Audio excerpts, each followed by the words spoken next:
Yeah, so first I want to thank the organizers for putting together this wonderful program. Also apologize that thanks to Lufthansa Airlines, I spent day in Frankfurt Airport rather than here, which would be my first choice.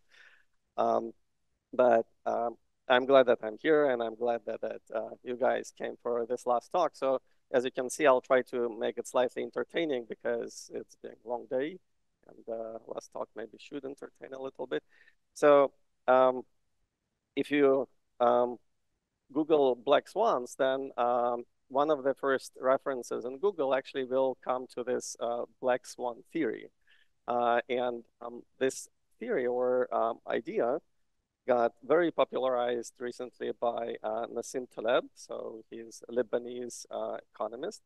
And the story goes all the way back to actual question about black swans that people believe did not exist until fairly recently in history. So if you can read this small font or Google on your laptops, you'll see that essentially up to 1700, there was a prevalent belief that all swans are white. And then black swan was discovered in Australia. I'm not sure if this is a picture of the first one or probably not. But now we know that, yes, of course, there are black swans. And Nassim Taleb, among other people, popularized this idea, especially in financial markets, where you quantify outliers, data points that don't belong to most expected or natural distribution. So they're called black swans. So this basically forces people to think about what's my distribution, what I expected, and what are outliers or least or less expected events.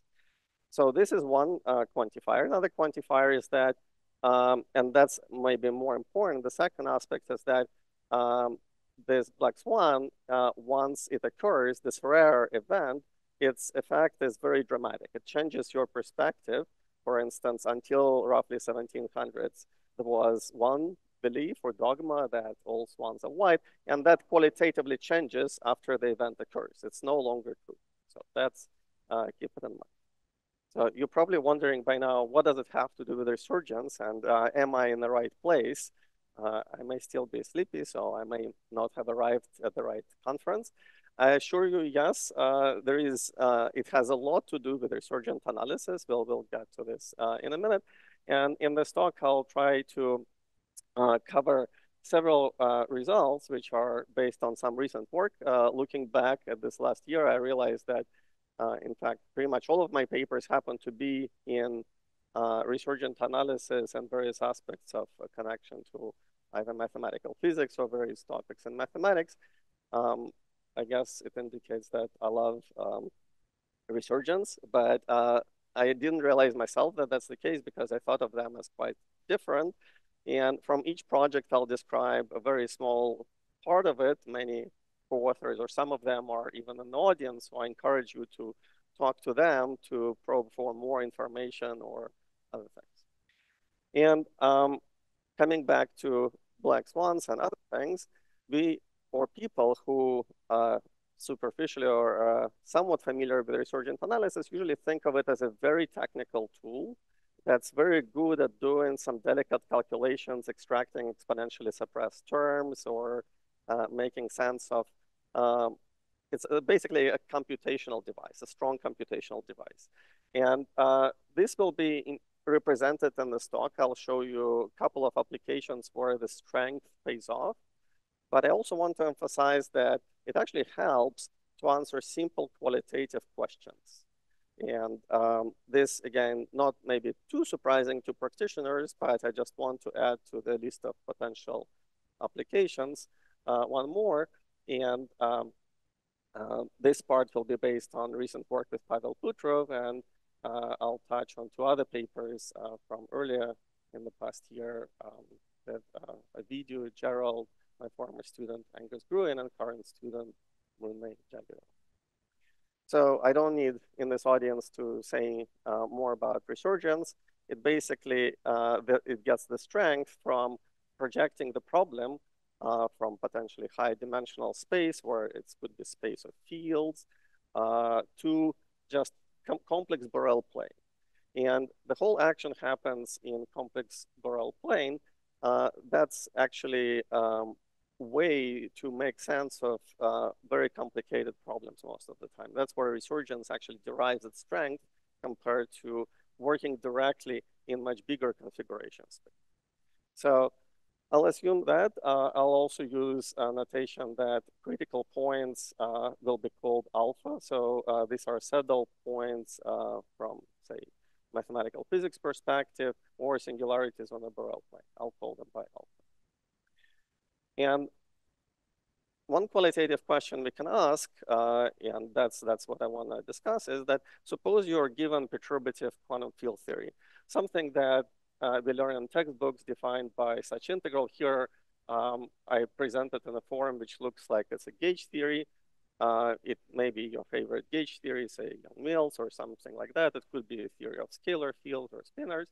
And thanks to Mr. Feynman, we know how to set up the problem so that we can do concrete computations perturbatively in each order of h bar or other coupling constants if they're present. But one question which we still don't know how to answer in general is, what is non-perturbative completion? In fact, it's a highly non-trivial question, which perturbative QFTs have non-perturbative completion? This is far from being answered. We don't even have a guess. We don't have a conjecture. We simply don't know. And that's a very concrete question. And what we did learn in the past 60 years of existence of quantum field theory is that sometimes when we can make sense of non-perturbative completion, these are still rare cases, it means that theory has to be enlarged to something bigger. For example, half the time, what happens is that you take perturbative QFT, you try to make sense of it non-perturbatively, and it turns out that that non-perturbative completion is a theory of even different dimension, could be high dimension. Sometimes it's the whole string theory that is non-perturbative completion of something perturbative that looks like quantum field theory. So the question is, how much bigger this theory should be?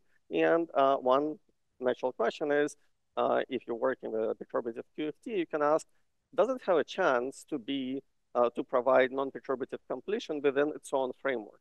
Namely, can I hope to not introduce any additional fields? Can it just be, instead of contained here, really equal, that non-perturbative equals what we already have in the perturbative lab?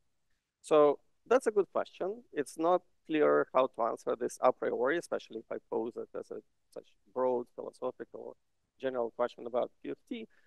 But this is where Resurgence can provide some useful clues, because we can probe this question. We can devise the following criterion, which in practice I think is pretty good. We can ask the question, do we see only the saddles of the original QFT on the Borel plane once we start doing resurgent analysis in this expansion and h bar? So if we see some points on the Borel plane which are not classical saddles of this original theory, then we can be pretty sure that its non-perturbative physics does require some completion, and this other theory, non-perturbative completion, is strictly larger than QFT. Of course, I should probably make a disclaimer about renormal-ons, which we still also don't quite understand. There is a lot of progress, but there are also lots of questions. So modulo those questions, this could be a useful test of what non-perturbative physics looks like. Namely, if you see only saddles of the original theory on a Borel plane, then it's a good indication that, yes, probably it could be its own, or non-perturbative completion could be formulated within its own original framework. But if you start seeing something that does not belong to the list of classical saddles of the original path integral, then you would probably expect that something interesting should happen. So this could be a good test and answer to this qualitative question. And this is precisely where this question about black swan appears, because if you work with simple examples, you may only encounter saddles of the original QFT. But if you go to more interesting situations or explore a little bit more, maybe go all the way to Australia, then you find instances where you see singularities on a Borel plane which do not seem to correspond to saddles of the original QFT, perturbative QFT. And this is what I'm going to call black swans in this context. So something that's expected is sort of boring, but something that's not expected is exactly this rare event whose impact on our understanding will be quite dramatic. It will tell us that perturbative QFT or framework of the original theory is not enough. Is this? Yeah. Any questions at this point? Is everybody happy?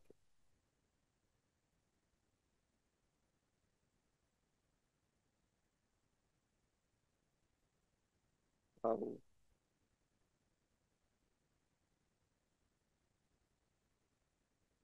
that's um, as a candidate for non-perturbative physics, if I understand your suggestion correctly, right? Or it may or may not. It exactly, yeah. It may or may not be well defined. Yeah. So it depends on what we have. So unfortunately, this works sometimes, but it's not always. Yeah.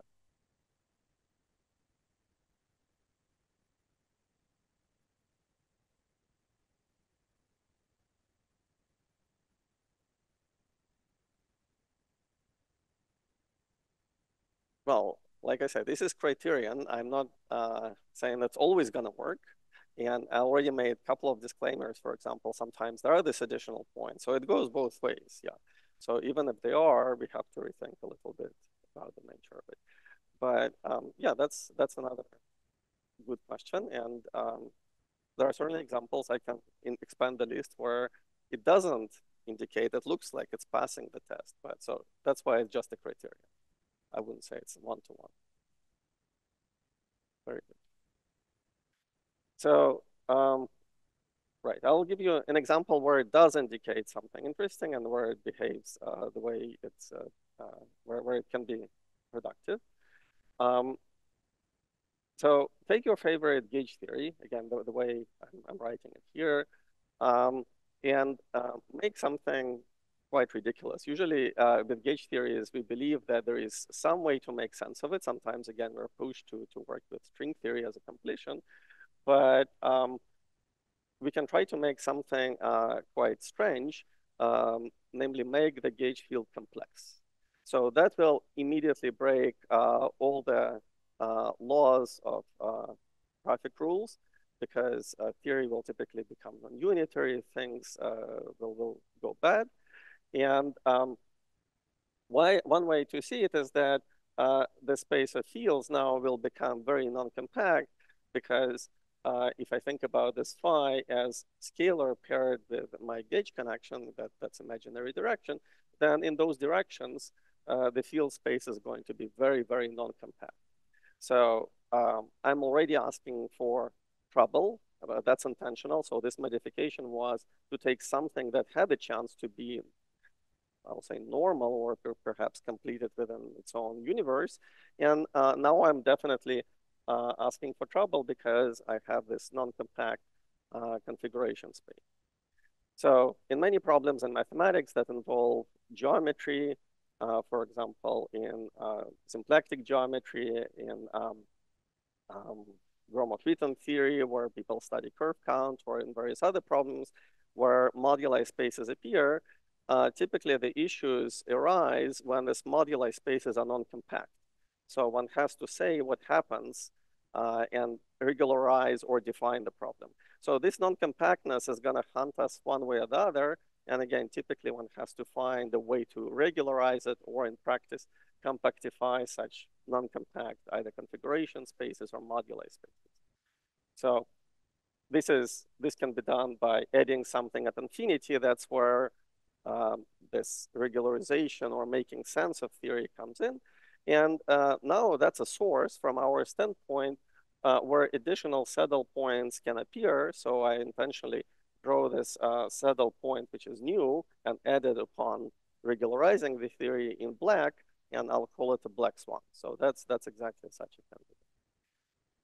So we can ask, in this context, what does Borel plane look like?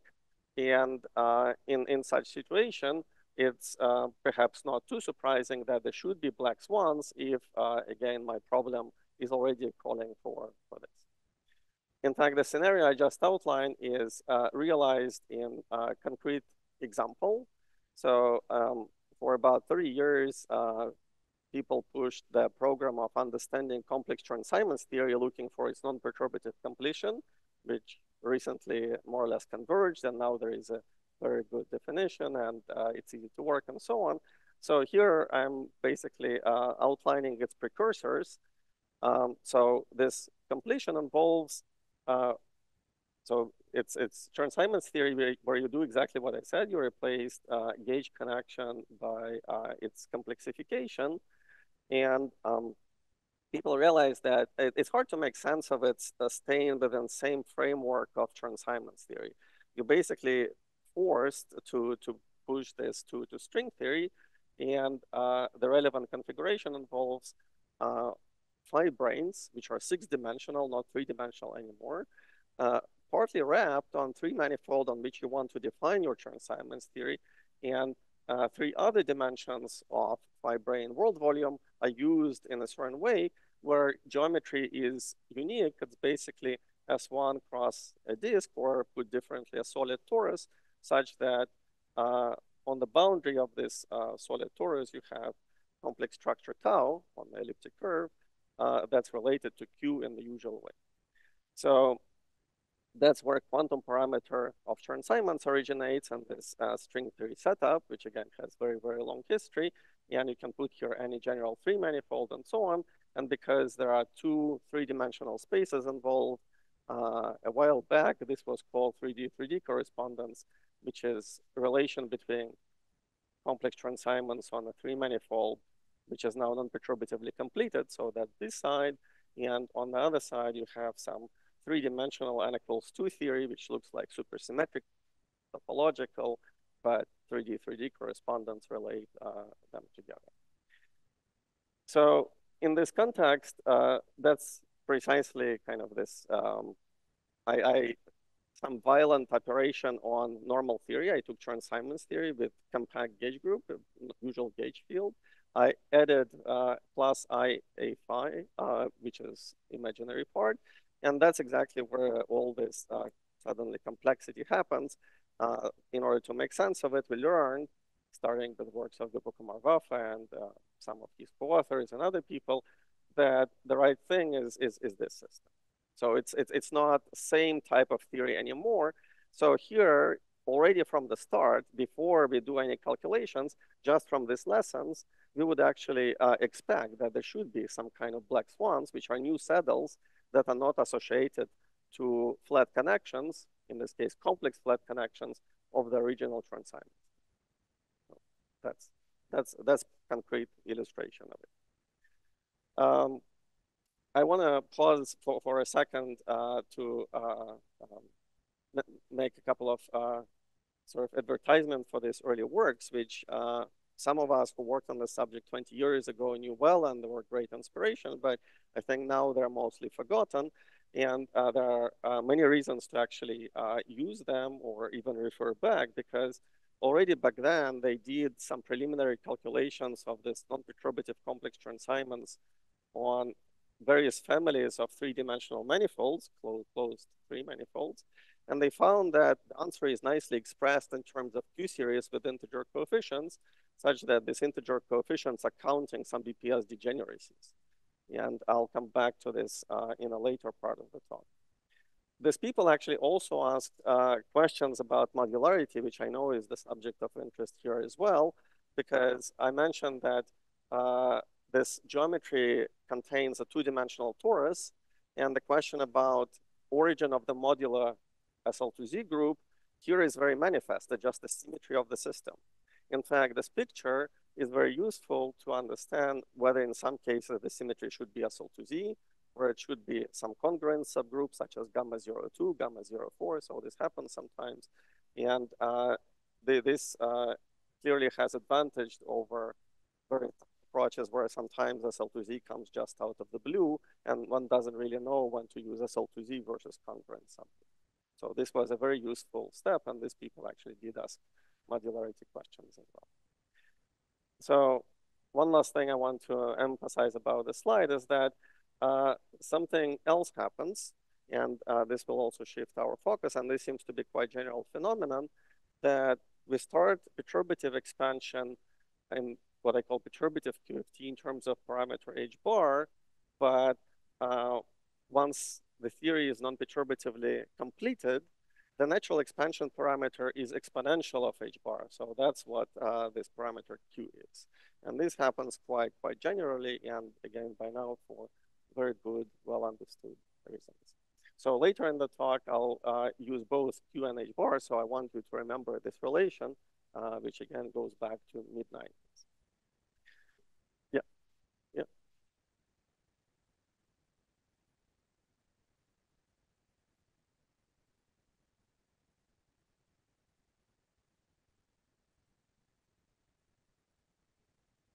This six manifold is not Calabi-Yau, but this setup, once you embed it in string theory or M theory to be more precise, because these are fibranes, for this part to be topological, uh, it has to be embedded as a Lagrangian submanifold in cotangent bundle of M3.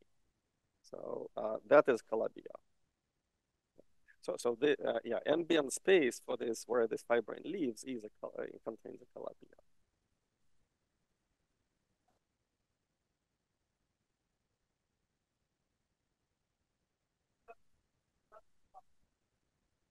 No, it doesn't. So the full 11-dimensional space-time is something like R5 cross Calabi-Yau. That seems to be of interest here. So this is complex threefold. Real threefold, three manifold is embedded as a real slice. Lagrangian is a very good condition for it, of course. And roughly speaking, we have R3, or I should modify this in some ways. So that's the geometry. It does contain Calabi-Yau, but not exactly, not this space. Okay. So by now, if I ask you a question, would you expect that this theory should have saddles which are not complex flat connections? You would probably say yes, because that's a perfect example where we took something, we tried to make sense of it non-perturbatively, and mathematically it means that it behaves well under cutting and gluing and various other operations. And you would expect that, yes, there should be saddles which are not original saddles of Chern-Simons theory. And this is actually a nice story because when people were working on this, I don't know, about 20, 15 years ago, there was some vague expectation. I hope nobody made an explicit conjecture that saddles should only be complex flat connections. But now, of course, as the story progressed, and even by then, there was clear evidence that non-perturbative completion is just bigger. So by now, we see that there are indeed saddles in this particular theory, in this particular setup, which are simply not complex flat connections on a three manifold. So that's a very good experimental evidence, and this black swans took some time to discover.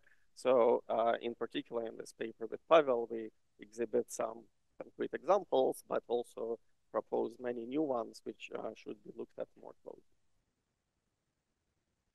So from now on, I'll switch gears a little bit. That's interesting story about this complex Chern-Simons and how it evolved.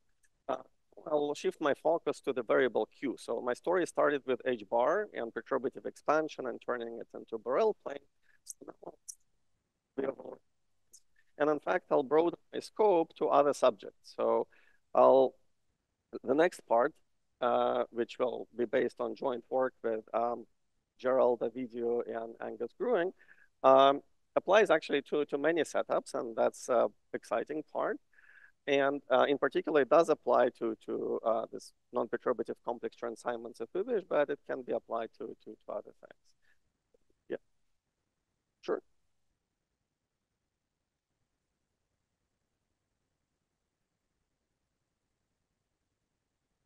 I think a lot more effort should be put into understanding them both physically and mathematically. The way I think about it, you can ask Pavel if he agrees, is that they come from precisely this compactification divisor sort of perspective.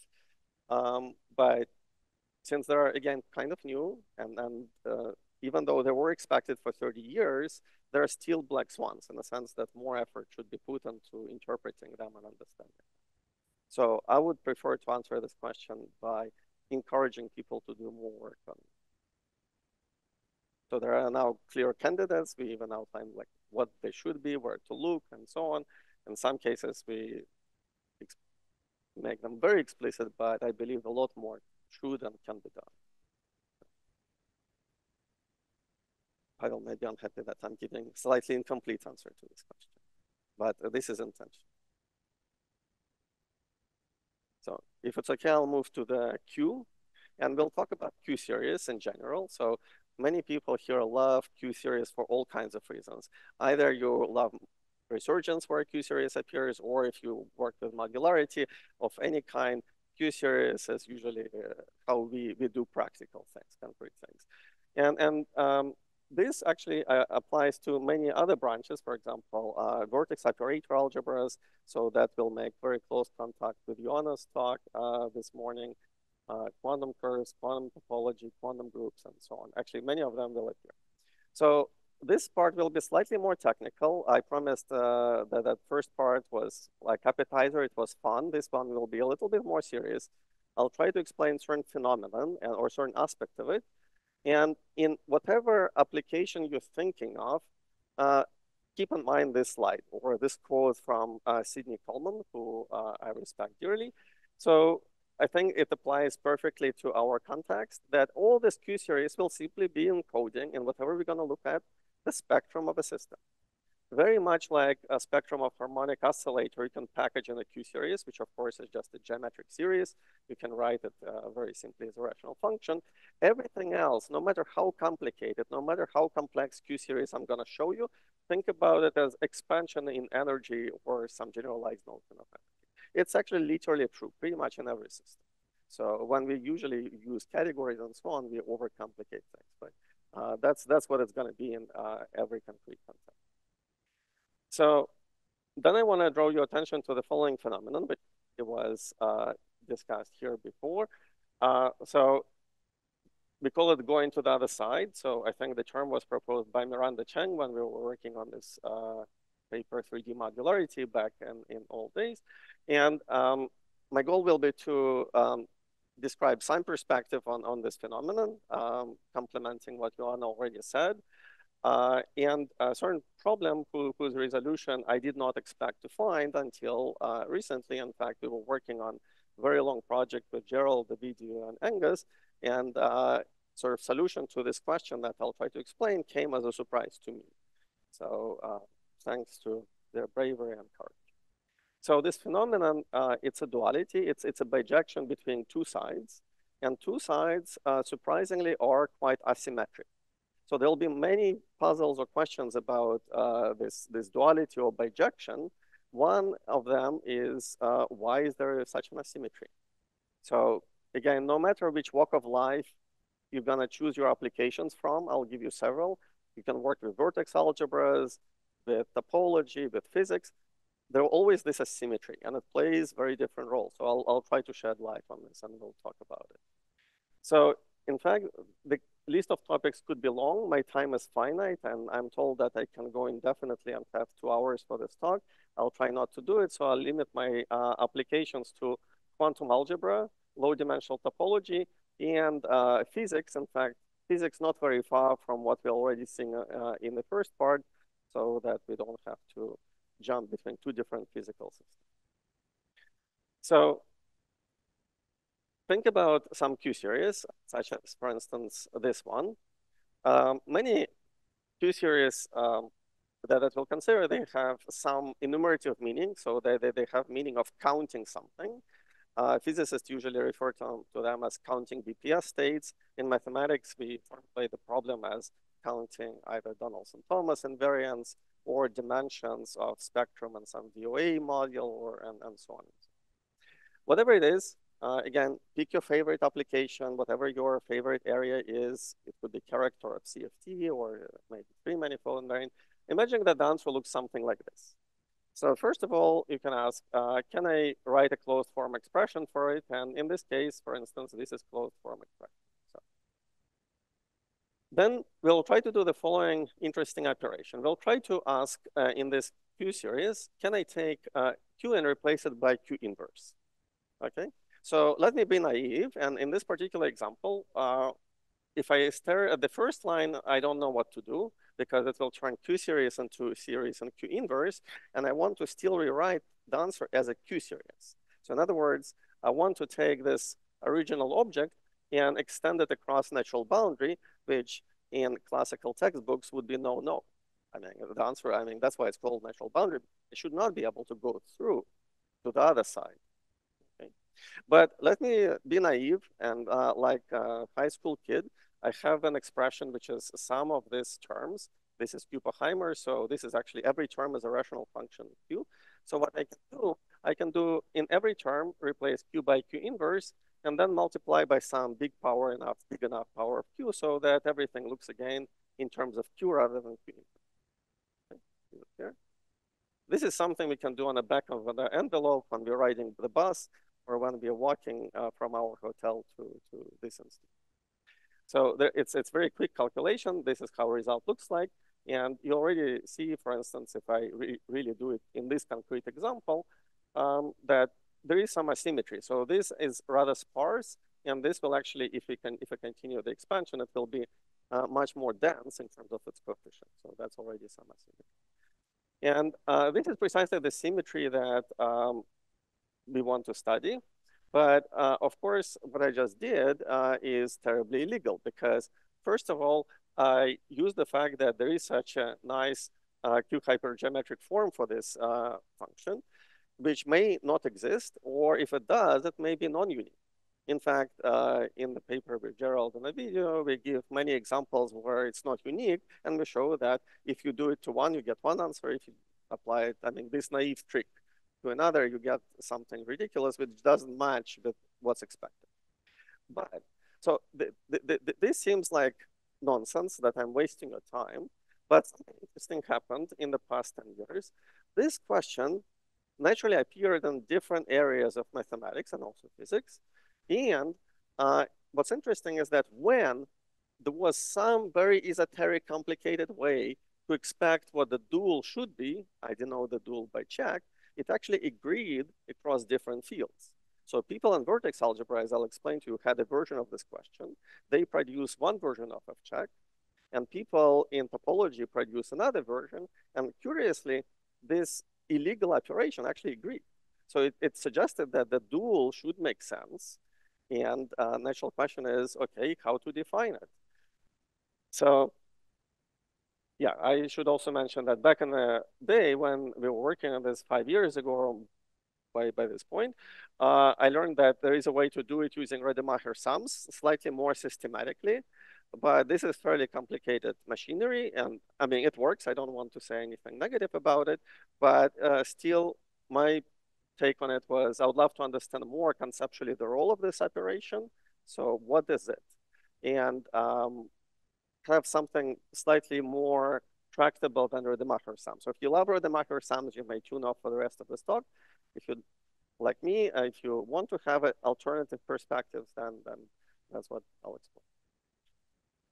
So then, but what do I mean by understanding? By understanding, I mean, I want to have an answer when this operation, this illegal looking operation is actually something I'm allowed to do and have a concrete tool how to use it.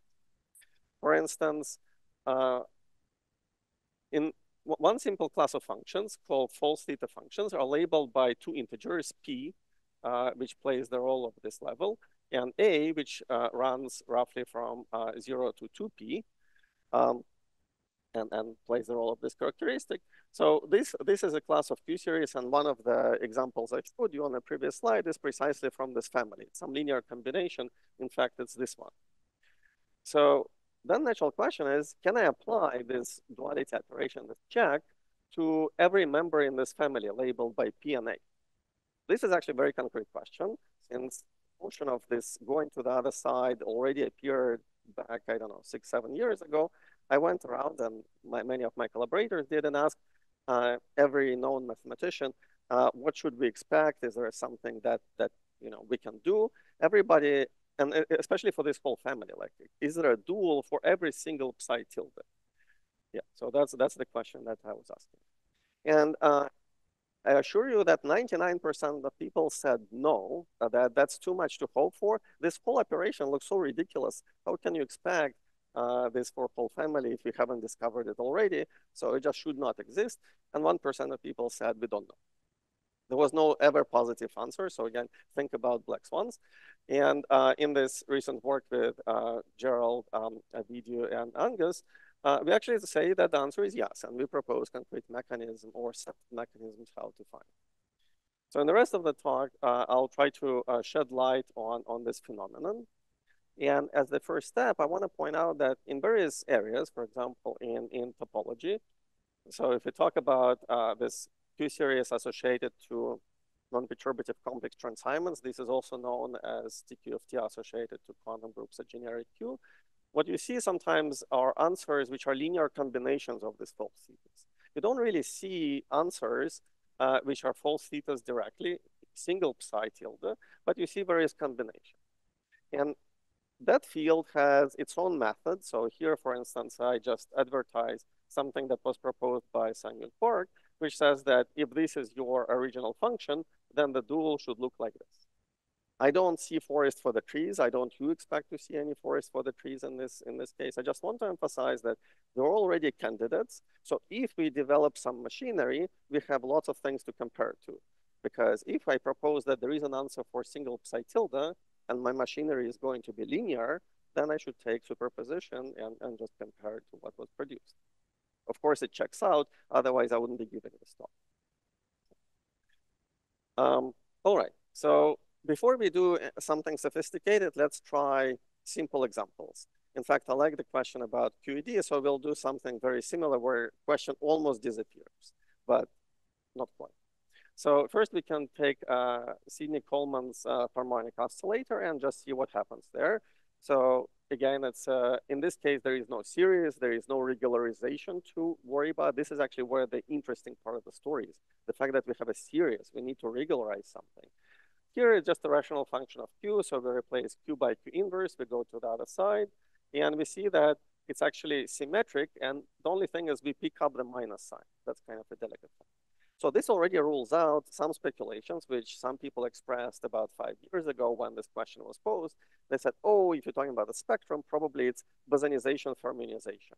You just replace bosonic by fermionic. No, that's not what happens, because if it's bosonization fermionization, they should migrate to the numerator. And you see, it doesn't happen. But we do pick up a minus sign, which is kind of like something fermionic is present, or maybe derived if you like this kind of. We can try to do something else. And for instance, this is a spectrum of a simplest quantum mechanical system. We can ask, what is the spectrum of simplest two-dimensional CFT, for instance? Chiral boson. Take a character, which would be 1 over the Dedekind eta function. And here, we can try to play the same trick. We can replace Q by Q inverse in this infinite product presentation. So that's what would happen. Then we try to multiply everything by positive powers of Q so that everything is positive. So here we'll get, of course, the same answer, again, up to potentially minus sign. But in the numerator, we'll get Q to the power 1 plus 2 plus 3 plus 4 and so on. And we all know what it is. It's by zeta function regularization. It's minus 1/12, which perfectly conspires with this 1/24 to give us back 1 over eta. So we see that both in quantum mechanical and one-dimensional system or 1 plus 1 dimensional system, this operation on a spectrum seems to return the spectrum. So that's good. That's at least nothing mysterious happens, but this of course is fairly rare as far as I know. So now most of the time I want to spend explaining why this question matters. And I already mentioned that people in many different fields encounter this question, and I'll mostly focus on some math and some physics instances of this question. I'm going to completely omit number theory, which in fact was touched by Ioana in her talk, so this is again very complementary. But in representation theory of infinite dimensional algebras, this question already has, I would say, 30+ year history, and goes back to Kazhdan Lustig, who established what we now call correspondence, and by their name, between quantum group representation theory and vertex algebra representation. So there, they managed to formulate various statements, which some they proved directly, some had to wait until further work contributed. But they saw that the vertex algebra, or if you don't like vertex algebra, think about two-dimensional CFT, behaves very differently at positive and negative level. So if, yeah. And in their notation, negative level was easy, but positive level was extremely hard. In fact, even up to present day, it remains one of the big challenges to formulate this conjecture to understand what should be the vertex algebra and its character, which is related to quantum group at a positive level. When Q is a root of unity, and depending on whether that root of unity is negative or positive on a unit circle, you get two very, very different stories. Again, there is this asymmetry. And moreover, even up to present day, from just pure representation theory, there is no easy way to say how to go from one character to another character. It's expected that representation theory here agree, namely we have same modular behavior of this whole package, but how to replace one character, which in the negative level case for this logarithmic VOAs is exactly this false theta function or some linear combinations thereof that I showed you. It's completely unclear just from VOA perspective, what should be the other side. And there are various formulations of what this VOA should be. They involve very esoteric things like semi-infinite cohomologies of affine gross, many other things, but they're not explicit enough so you can actually compute character. So you still don't have this answer. So yeah, therefore, my questions would be here. First of all, how, given some, for example, logarithmic VOAs whose characters are, for instance, this false theta functions I showed before, what is the dual object? This is actually still unknown. But what I can answer for you, thanks to our joint work with Joel, David, and Angus, is what happens at the level of characters. So that's very helpful to VOA people because it tells us the structure of the spectrum, namely what happens to the modules of this VOA on the other side. And hopefully one can reconstruct the vertex algebra as well. So in topology, a similar phenomenon happens. And what I'll try to illustrate, I promise this part is a little heavier, but I want to emphasize that it's actually deep. So in each case, this question is not very superficial. It touches on something very, very deep in that given field. So in this case, it's Kazhdan-Lusztig correspondence for infinite dimensional algebras, but in low dimensional topology, it's precisely the kind of questions which relate to probing smooth structures on four manifolds. To topologists, most interesting invariants of four manifolds should be asymmetric under orientation reversal. So if you take a manifold and you replace it by orientation reversal, you should expect that your invariant behaves in a highly non-trivial way. So actually, this asymmetry is a good thing if you're a four manifold topologist, for example. So if you think about, say, Vafa-Witten invariant of four manifolds, which is already a Q-series, one interesting question is how to relate Vafa-Witten partition function for manifold M4 and its opposite orientation cousin. So they're not going to be the same. They're very asymmetric, and that's actually good. So the question is how they relate. So this question actually has many incarnations, and what I showed you before is this idea of 3D correspondence that takes some six-dimensional CFT, produces three-dimensional conformal field theory that depends on M3, and we can study various quantities here, which will be, say, Q-series invariants of three manifolds, or we can follow this route and construct two-dimensional CFT, which depends on a four manifold. And here again, one can take various objects and ask how they behave under orientation reversal. So this is a very important question. Again, I emphasize question is easy to state, but its consequences are very important for existence of smooth structures on for example, four manifold.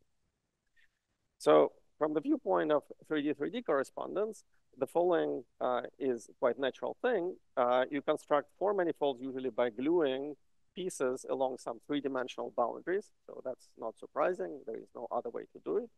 But if you put this through the machinery of 3D correspondence, here you compactify on a three-manifold.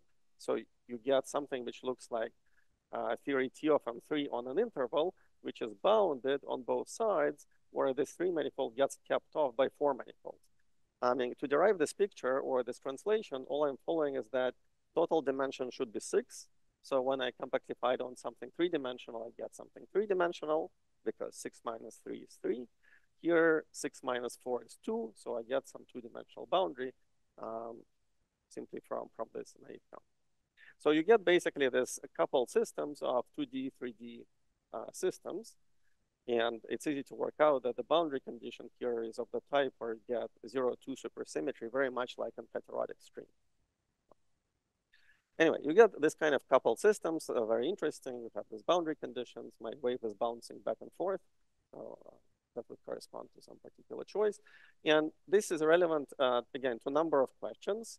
First of all, four manifold invariance, if I want to think about this as cutting and gluing of my four manifold and constructing this theory T of M4.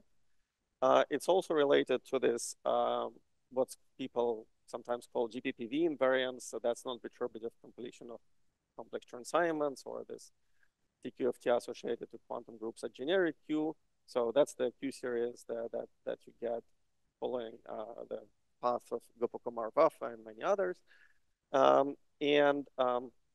In addition, actually, even in this context, from this coupled system, you can also recover the characters of log VOAs in their mod.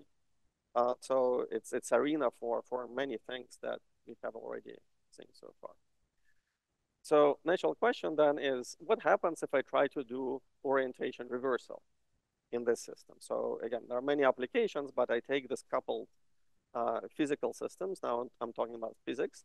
2D, 3D coupled system, and do parity operation. So say orientation reversal on M3, if this is in the context of 3D, 3D correspondence. Well, then it's easy to see that the operation which will compensate it is parity operation on this part of 3D, 3D correspondence as well. So that sounds very simple. But remember that I have a boundary condition. And the reason something non-trivial happens in this partition function, which counts like its elliptic genus for this 2D system, but also coupled to the 3D bulk, is because my boundary is not asymmetric under parity. So left and right are very, very different. So that's indicated by the fact that I have 0 on the left and 2 on the right. So I cannot just say that, oh, I have a candidate that takes my boundary condition, whatever it is, and replaces by a dual. It's a non-trivial duality. That's where the interesting part of the story is hiding here. So in other words, this operation, again, think about these proposals in early days. It's not like Bosonization at all. It's more like, I mean, it could be viewed as Bosonization for minimization, but it's more like supersymmetrization and desupersymmetrization, because you try to take the left sector and put it on the right, but in order to do that, you have to supersymmetrize it first. So that's what really happens. And we have no idea how to answer this question at a physical level. It would be nice to understand this duality physically. So now I'm speaking to physicists in the audience.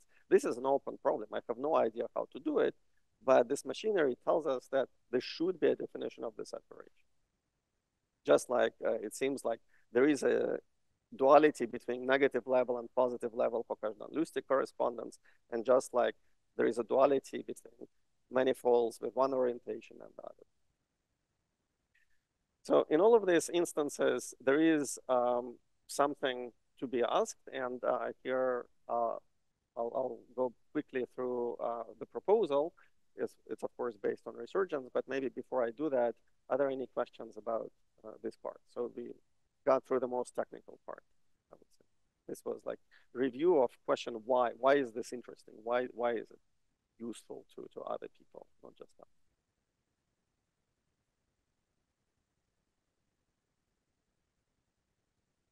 Yeah, so to such system, you can assign Q series, which is basically elliptic genus of this combined 2D, 3D system, or it's called half index sometimes, or it goes by other names. I mean, yeah, something like 2D version or 3D version of Nekrasov partition.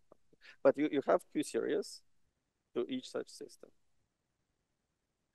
It will be topological on three manifold from the three manifold point of view, but from this point of view, it's not topological. It's basically taking, so there are two supercharges preserved by this combined system.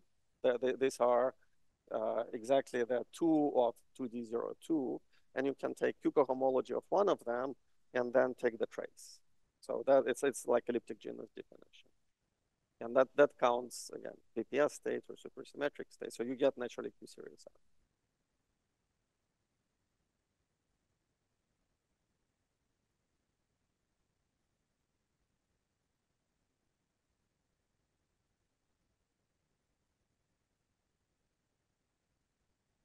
Yeah, so I included in the past the TMF in gray because this is further extension. This would happen if you study 0-1 version of this story. So, but questions still exist because 0 and 1 are not equal.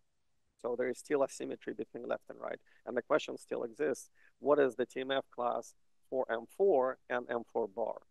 So they're expected to be different.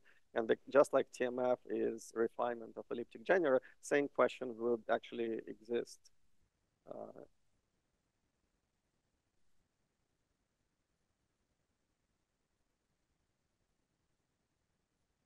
Exactly.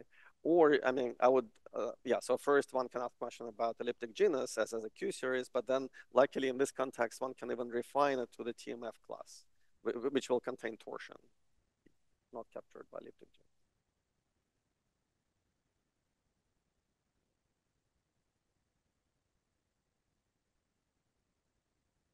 Well, that's precisely, I mean, what you would expect from this, because reversing orientation is literally like trying to replace Q by Q inverse, but still keep it as a Q. So in TMF, this would be something completely unexplored. So it basically means that there is highly non-trivial involution now on TMF classes, which implements this operation. So that's even better than trying to do it numerically with actually function of Q series. It's a very good question, completely unexplored. So in fact, thanks to you, I think I should put, sometimes I mention these questions or problems for work. So this is a great question.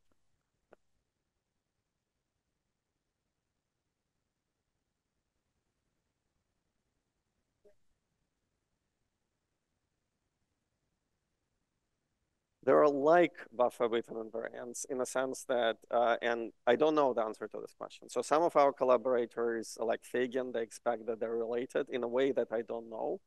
Because if you have a 3-manifold, I don't see a super canonical way to construct 4-manifold out of it. Maybe like M3 crosses 1, but you can easily check that no, I mean, it's not related to buffer-Witten of that.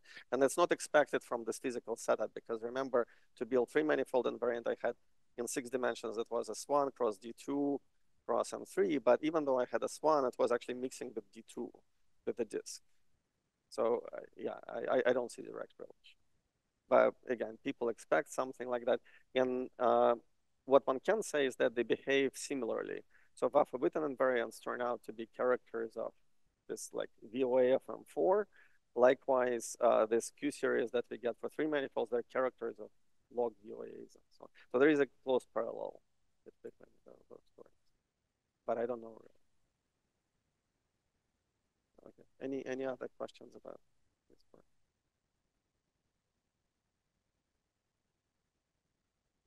Right. So this I'll say very briefly, and luckily we have Gerald and Ovidio as my lifelines.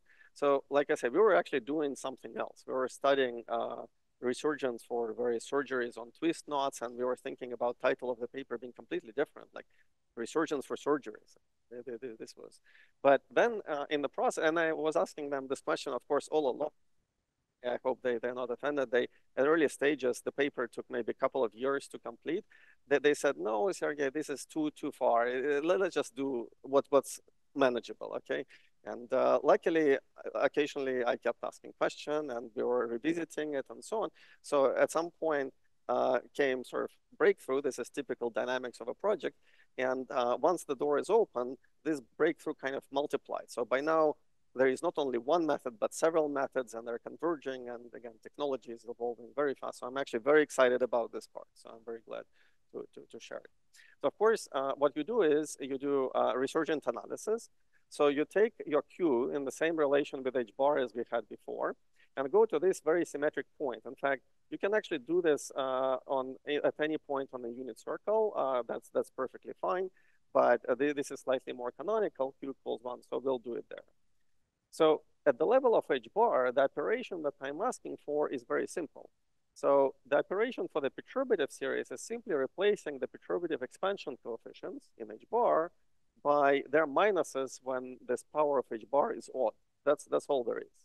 And I basically ask, if you can resum this, can you resum the other guy with some minus sign sprinkled every other step? So, sounds very easy, but it's precisely the implementation which is hard.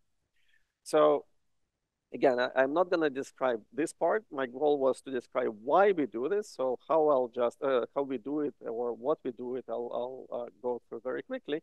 But I want to illustrate that it's a very concrete thing, and particularly we can get something new out of it.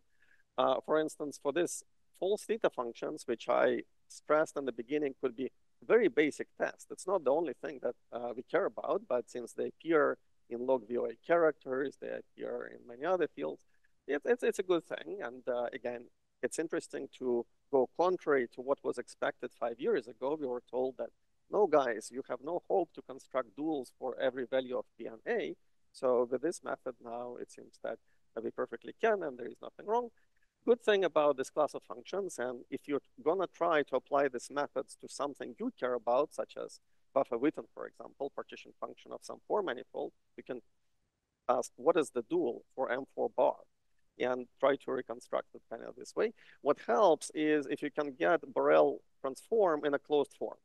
So luckily for these false theta functions, Borel transform in terms of variable psi is known. It's very simple. In fact, it's something that people used for many other purposes many times. So having closed form is helpful.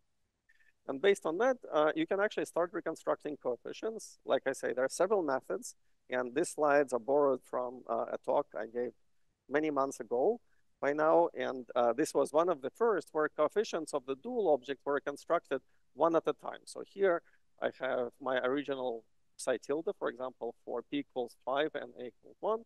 And our goal was to reconstruct the Q terms in the Q expansion of the dual object.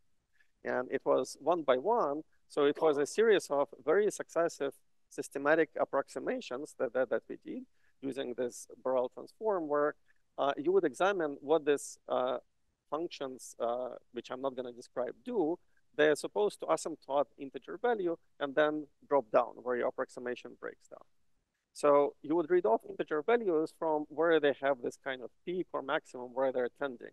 For instance, here the blue and the green have 1, and these are the terms 1 and 1. Here, I don't remember which one is which. There is caption in the paper, you can look it up.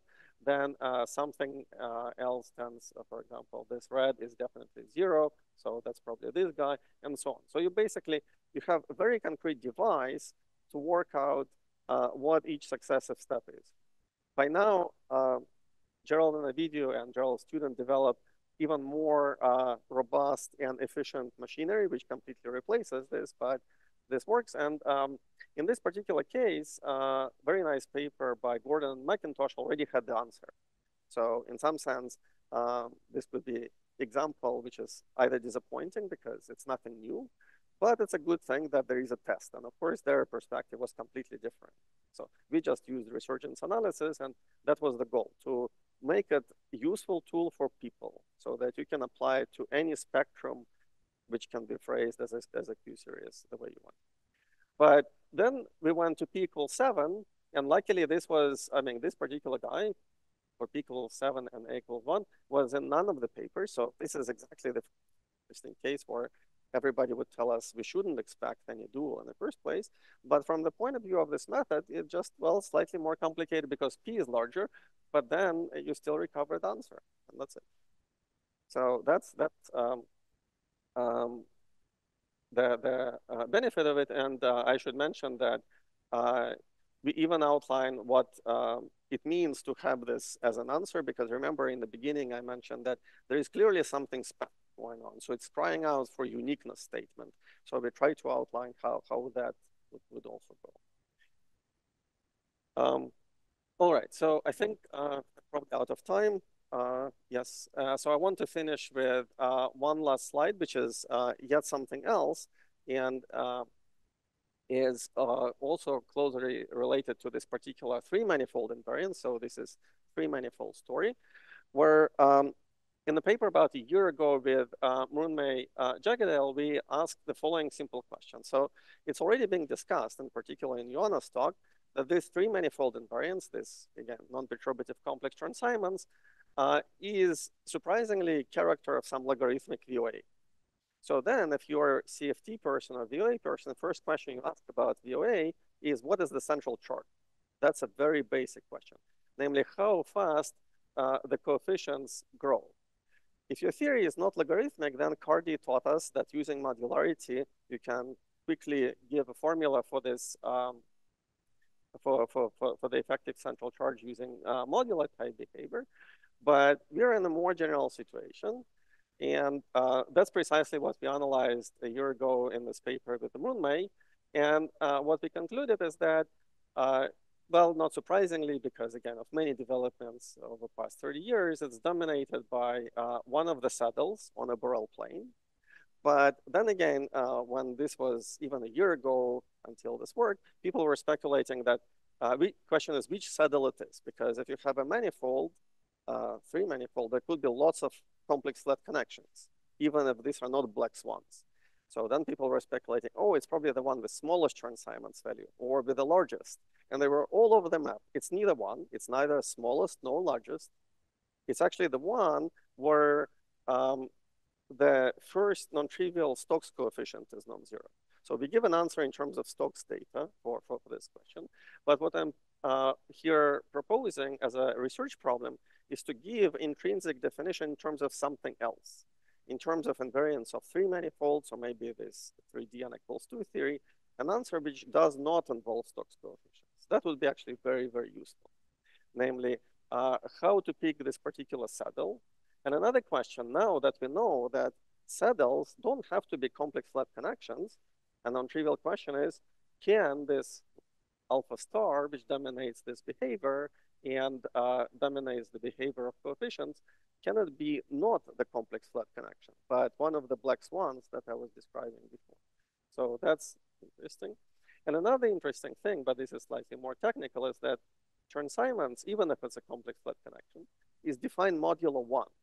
But here there is an actual number. So the C effective is a very particular integral lift of the complex flat connection or this black swan phenomenon.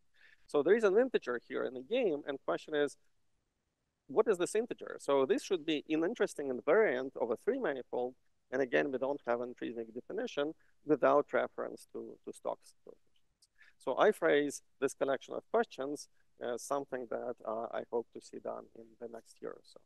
And again, thank you for your attention.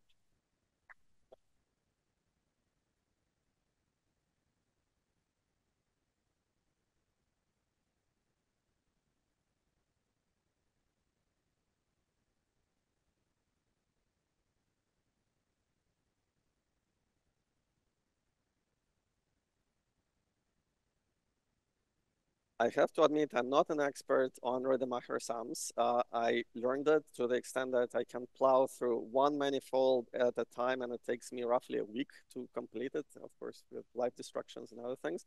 In every case where it has been verified, which I think is a very small number, it agrees. So that's a good news. But I'm not, I mean, I encourage others, thanks to your question, who know it better or more comfortable to try to see if it agrees in more frequently or another key.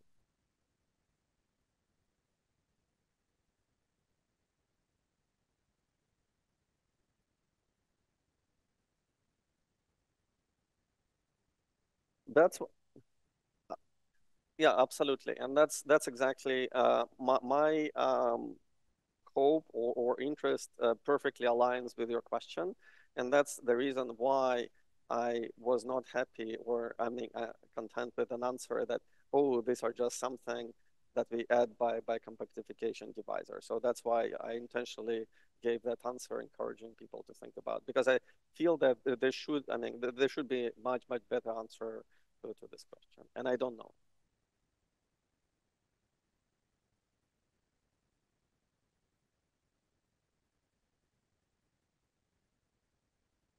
Yes, yeah. So I didn't give you explicit examples, but yeah, for again, we expect for past 30 years they should be, but in simple manifolds, we have never seen them for, I don't know, 25 out of these 30 years.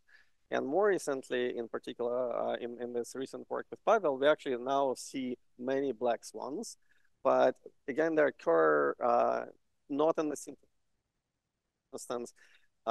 If you do a surgery on any twist knot, something we studied in the paper with Gerald in the video, they never appear. Any surgery on any twist knot, we don't see them, but maybe they can be even there. But nobody has seen them so far. But if you take connect sum of two twist knots and do surgery, then they appear. So in other words, you have to go like extra mile. So that it's precisely perfect instance where of using this analogy with black swans, because in simple cases they don't show up unless we explore Australia, and then once we go to further territory, then we start seeing them. The answer is yes. So that's right. So that's why now I would say picture is qualitatively clear and supporting the fact that yes, perturbative complex transassignments requires non-perturbative completion, which is beyond just complex transassignments. That would be at least my thing.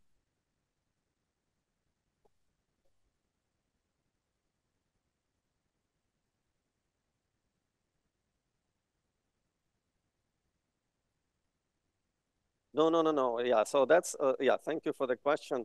I would say some aspects of it persist. For example, asymmetry always seems to be there in all contexts. But false and mock are very baby cases, which are, again, I used for like test cases or something simple to be concrete.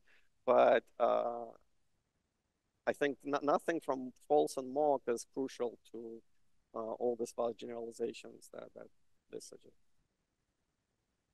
Yeah, so in particular, that was the goal of this tool, that it relies in no, I mean, I know here the interest is resurgence and modularity, so I don't want to offend modularity part of community, but our goal was to produce a tool which does not rely on modularity. So therefore, now if you want to connect it to modularity, you can. There is a tool, but also if you have a Q series, so I come from more like quantum topology. So to me, there could be Q series which has nothing to do with modularity. Not even that had something else, for instance, the tool can still be used. So that's what makes me personally happy.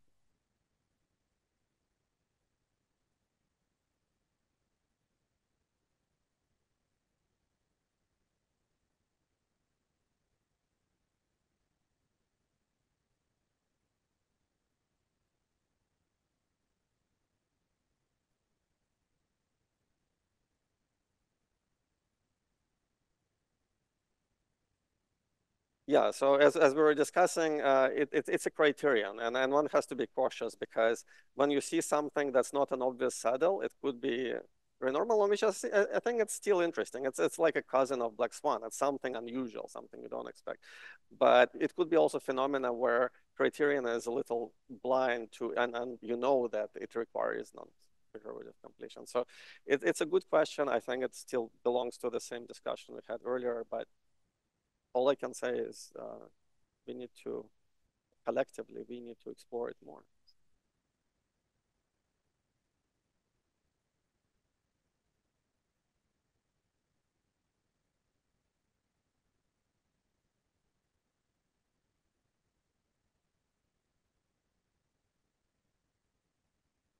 No, in the Borel plane, it's a finite distance. So that's the point. So it looks like a normal singularity, like one of the Chern-Simons values should be there. Like this, no.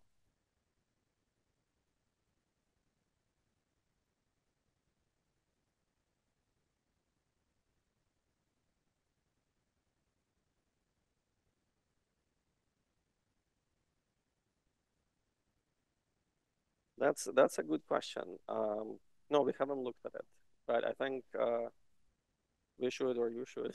One should. That's a very good question.